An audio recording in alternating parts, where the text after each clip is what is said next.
You should have followed the directions at the beginning of this film. You should have several pieces of paper that you have written items on. Please place those pieces of paper on the table in front of you. Spread them out so that you can see them.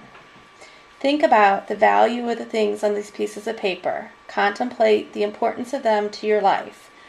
Think of the good memories, the experiences, the joy that these bring you.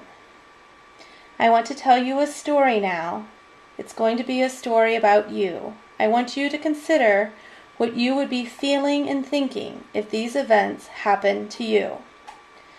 On a summer day, you've worked hard and played, and you're feeling good about yourself and life. You have headed home for a shower before bed. As you are drying off, you notice something that was not there before, a lump where it should not be. It is small, but fear strikes you deep. You brush it off, thinking that you're just imagining. It's not that important. It's not that big. You find you cannot sleep much tonight. Despite your wishes, the lump doesn't go away. It grows. The fear about the lump begins to affect other areas of your life. You feel anxious and worried. You tell a loved one about the lump. You make a doctor's appointment. And so it has begun. It is time for you to give away something in your life. Please choose one of the slips of paper in front of you. Choose one, wad it up, throw it away. For the next several days, you worry, and then you find yourself in the doctor's waiting room. You're nervous, your stomach is clenched. You tell yourself that you are making a big deal out of nothing. Your name is called, you jump. Your heart beats fast, the doctor takes your history. You try to second guess why he's asking you all these questions. It's probably nothing, he says, when he looks at you, but we ought to take some further tests, just to make sure. As these things run through your mind, more or less, your fear grows. So take 3 slips of paper now, crumble them up, throw them aside. We'll know by Friday, says the doctor, smiling reassuredly. I'll call you. You get into your car, and you drive the few miles home. 2 days to wait until Friday. You try to keep your mind off what might happen, but you cannot distract yourself. Your family is helpful. You think a lot. You consider what if. How will they make ends meet without me? It is only Wednesday night, and time is dragging by slowly. Tears come to your eyes easily. Please choose 2 more papers. Choose 2 more papers and throw them away.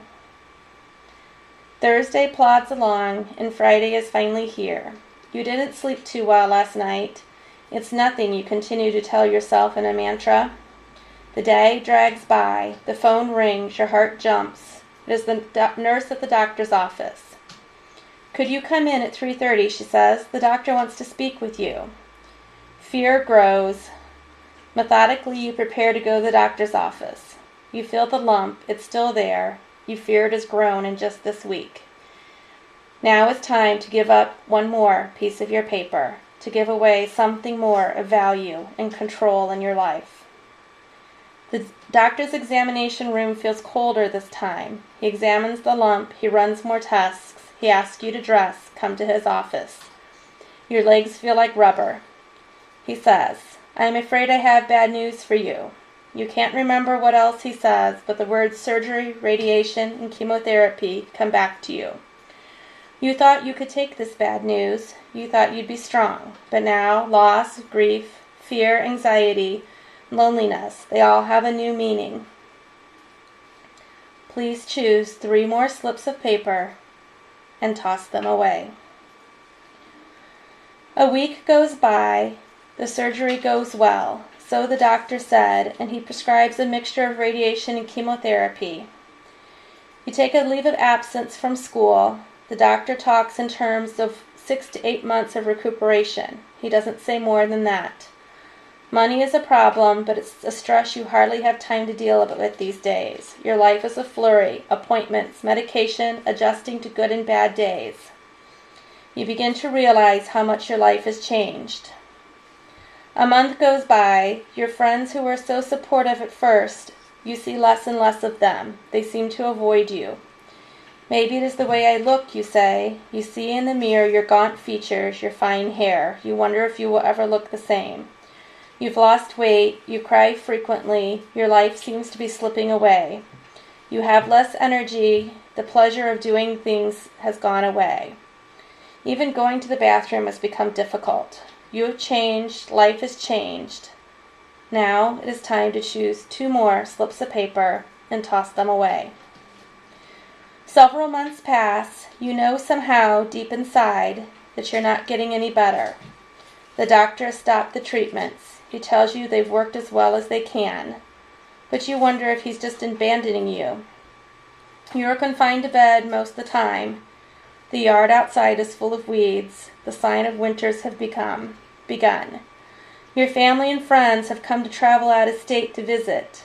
Slowly first, and now more and more often. It dawns on you that this might be the end. Your death is in sight.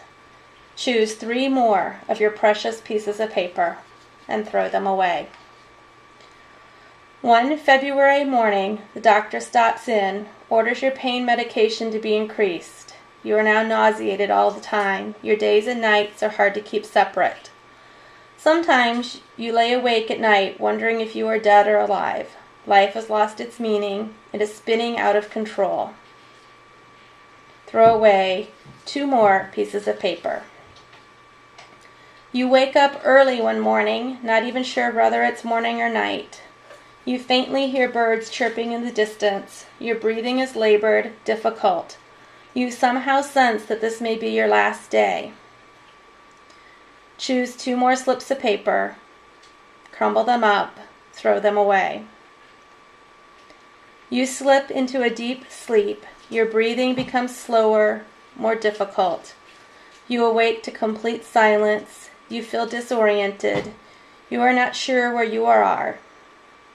You take a long, deep breath, holding it in, letting it go. 1 more, hold it in, let it go. This is your last breath. You have died.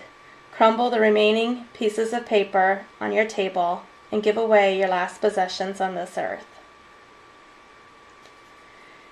Remember to breathe.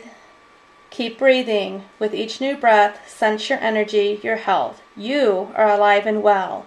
You are whole. You are in the world of the living and living things.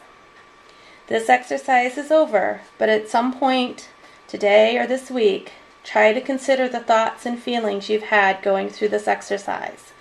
Think about the things that are truly important to you, the things that you held on to, the pieces of paper you kept the longest.